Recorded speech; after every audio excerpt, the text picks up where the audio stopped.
Balik lagi di Transition to Triathlon, satu-satunya channel YouTube di Indonesia yang khusus ngomongin tentang triathlon.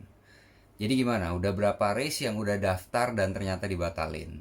Mungkin daftar BFI atau Wi Ultra atau Desaru 70.3 atau Letap atau malah udah qualified buat Boston Marathon tapi akhirnya dibatalin. Mungkin pada kecewa karena udah peak fitness tapi ternyata nggak bisa disalurkan. Nanti gue bakal kasih beberapa tips yang berkaitan dengan itu.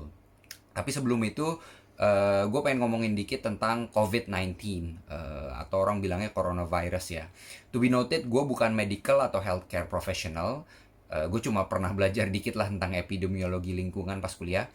Tapi semua yang bakal gue omongin bener-bener gue pilih dari sumber yang terpercaya kayak WHO dan official bodies lain. Kenapa? Karena gue pengen spread the right information. Biar nggak salah persepsi, coronavirus itu banyak jenisnya, seperti SARS dan MERS. Tapi yang kita lagi omongin dan yang lagi happening sekarang ini adalah coronavirus disease 2019 atau COVID-19 yang disebabkan oleh virus SARS-CoV-2. Nah, biar lebih gampang kita pokoknya refer sebagai COVID-19 karena coronavirus itu sebenarnya banyak ya. Yang kita tahu pasti nih dari WHO tentang COVID-19. Gejalanya itu demam, batuk, dan susah nafas. Ini gue sengaja baca karena gue nggak mau mislead dan ngomong ngaco ya. Jadi yang kita tahu pasti gejalanya batuk, demam, dan susah nafas. Kebanyakan kasusnya hanya sampai situ aja. Tapi kalau kena orang dengan imunitas rendah dan ada penyakit sebelumnya atau kita ngomongnya pre-existing condition, ini bisa berakibat fatal. Walaupun persentase kematian kasusnya sangat rendah, 1-5%. Nah, yang dimaksud pre-existing condition itu seperti diabetes, jantung. Penyakit ini menular melalui cairan pernafasan, seperti batuk dan bersin. Jadi kalau kita batuk atau bersin itu ada cairan yang muncrat. Biasanya dari awal kena sampai ada gejala itu jeda waktunya 2-14 hari. Average-nya biasanya 5 hari. Inilah kenapa sekolah dan kantor itu diliburin 14 hari untuk ensure ketika ada yang terkena gejalanya terdeteksi duluan. Jadi 14 hari itu kalau misalnya anak sekolah libur, jangan dibawa liburan ya. Oke? Okay? Next. Apakah triathlete less likely kena virus COVID-19? Nggak ngaruh bro. Kalau kena ya kena aja. Karena virus itu nggak milih dia mau nempel ke siapa. Atlet sepak bola internasional aja kena virus. Tapi bisa jadi kalau misalnya kita triatlet kena virusnya, kita nggak sakit parah. Kenapa? Mungkin imunitas kita above average. Jadi mungkin karena kita sering berolahraga, gaya hidup sehat, sering exercise, nutrisi, istirahat, sehingga imunitas tubuh kita menjadi lebih tinggi dibanding orang yang tidak melakukan itu. Tapi ini yang paling penting menurut gua untuk triatlet. Satu, mungkin imunitas tubuh kita di atas rata-rata dan kita nggak sakit parah. Tapi kita tetap menjadi carrier, kita tetap kena virus, kita ngebawa virus, dan kita bisa nularin orang-orang yang lebih rentan kayak orang tua kita, dan atau orang tua lain yang kita tularin di tempat umum. Apa kita mau bertanggung jawab atas hal itu? Gue rasa sih enggak ya. Jadi, walaupun kita yakin bahwa kita tuh sehat dan imunitas kita tinggi, jangan ngambil resiko. Yang kedua, kalau kita lagi peak training, sebelum tubuh kita recover, itu kita paling rentan kena penyakit. Jadi lagi capek-capeknya. Misalnya nih, kita lagi nge-push ke maksimal limit. Misalnya baru 2 jam latihan endurance di kolam. Habis itu kemungkinan kita jadi ingusan, badan sumeng. Nah ini kita harus hati-hati banget setelah latihan seperti ini. Kalau di video ini ada yang bisa lo ingat, ini take home message-nya. Ini general umum buat semua orang. Cuci tangan pakai air dan sabun minimal 20 detik. Kurang dari itu nggak berguna, nggak bermanfaat.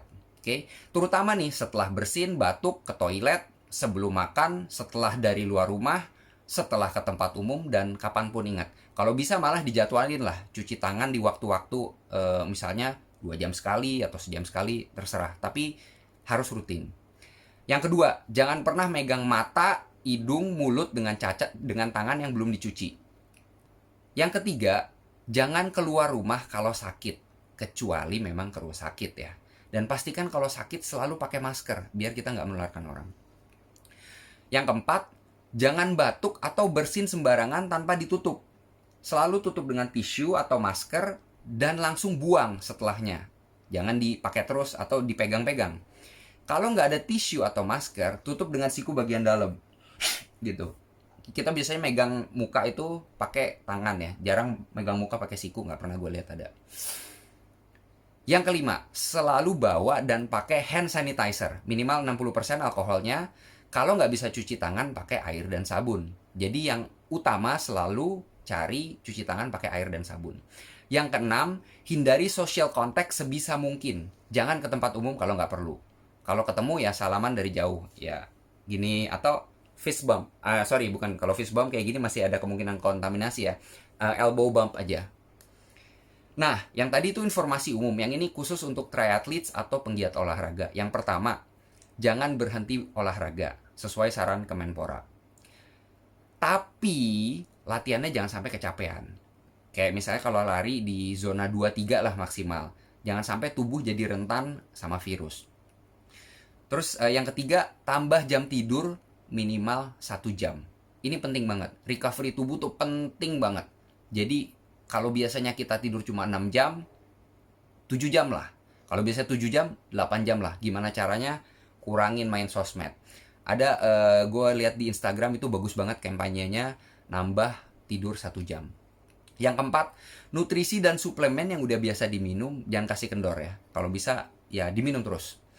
Yang kelima, nikmatin matahari sebagai sumber vitamin D yang gratis.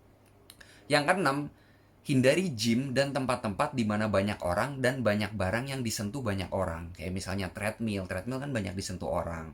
Atau misalnya static bike di gym, itu banyak disentuh orang.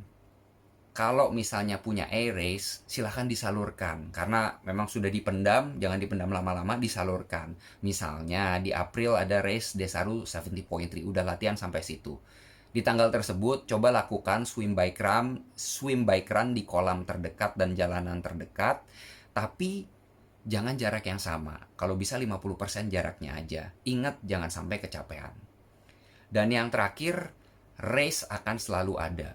Tapi kesehatan kita, kesehatan orang-orang terdekat kita, kalau udah hilang, udah susah kita dapetin lagi. Stay safe and healthy, triathletes.